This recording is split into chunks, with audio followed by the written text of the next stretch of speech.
there.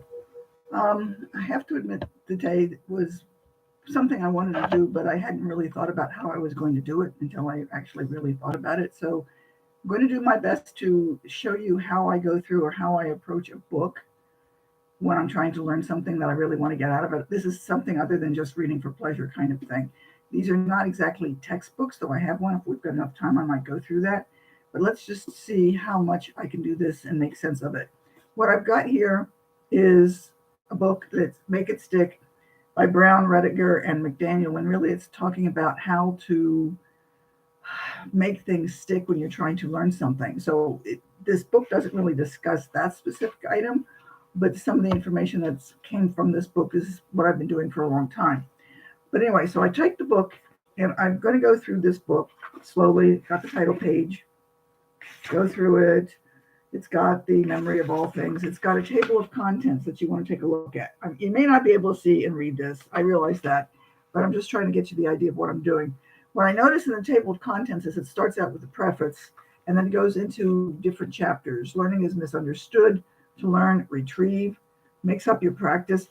So it gets some sense of the topics that you're going to be covering in this particular book. Now, what I notice is it's got a preface and not an introduction, which makes me kind of curious. But anyway, I go onto the page in the preface, and I'm tempted, or some people might be tempted to ignore it. But the first line gets me. People generally are going about learning in the wrong way.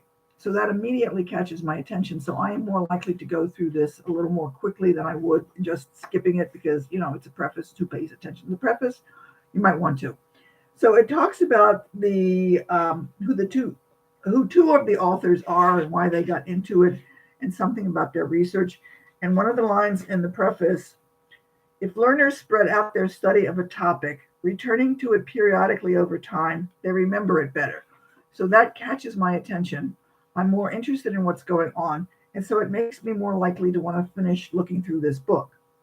So I'm getting information, and it also gives me the idea that they're talking about interleaving practice, and which is going to end up being, I'll sort of like give you the story before we get there, part of what they're talking about.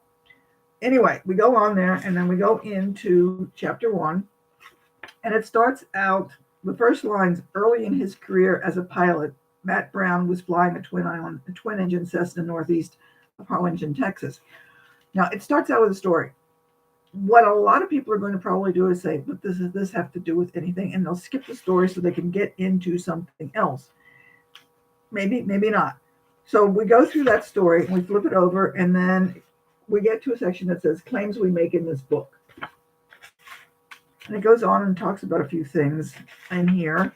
Turn a couple of pages. And then I see some other lines in here about other section headings. And again, you might not be able to see it, but I'm just trying to show you what the book is. Empirical evidence versus theory, lore, and intuition. People misunderstand learning. We heard that phrase again. We go over a few more pages. Here I see early evidence. Illusions of knowing. Knowledge is not sufficient but necessary, which is an interesting concept. So it's sort of like, so knowledge is not sufficient. What does that mean? So all I'm doing here right now, notice, is I'm flipping pages and I'm looking at the headings of the different sections. And then it's got testing, dipstick versus learning tool. And then the takeaway. And then we're finished and go on to chapter 2. So I've already started to get a sense of what's in the book, some of the sections that are in the book, and the interesting way that they phrase the headings. So I'm going into chapter 2, to learn, retrieve. And then we go into this. Reflection is a form of practice. In other words, if you reflect on something that you read, if you think about it, you're practicing it. So the questions then is what does this have to do with practice? Because they did say practice earlier. Remember, I read that section about practicing. Then we have the testing effect. Studying the testing effect in the lab. So apparently they've got something that they did in a big fancy study. Then studying the testing effect, quote, in the wild. And it takes just a little bit to go through here. And we and our colleagues approached a principal of a middle school. So in the wild means they basically went out into, quote, the real world and tried the same things to see whether or not they get the same effect in there. So I'm beginning to see that whatever it is that they're talking about, in this particular book. They're giving a lot of testing and going through and checking it out. Another section is exploring nuances and keeping going. And then the takeaway. This is the second time I've seen the takeaway. And the second takeaway, and then we end the chapter that way. So mix up your practices, chapter 3. So out of curiosity, I just go through to the end of chapter 3. And I see making discrimination sales, 3 principles are broadly applicable. The takeaway. So what I've seen in this particular book so far is that they've got a specific setup for how they're approaching the book. They've got some headings which give me some information about what's going on in the book. And at the end of each chapter, they've got the takeaway. Now, what I didn't notice, or I should have said, but I didn't, is that the beginning of each chapter is, again, a little story, short story, a couple of paragraphs. But what they're doing in this book, when I get into it and look at it, is the story becomes part of essentially the learning. Because what they're trying to do is give you a story to show you how you can use the knowledge to apply to the real world. Now, the benefit to this is if you can understand what the chapter material says and how it interacts with the story, this gives you a better way to remember the material. And then later, if you get a test that says something to the effect of, can you think of a way to apply the material in this chapter to a real life scenario? You've got a few stories that can help you use that answer on a test. You can either give the story back or create something of your own.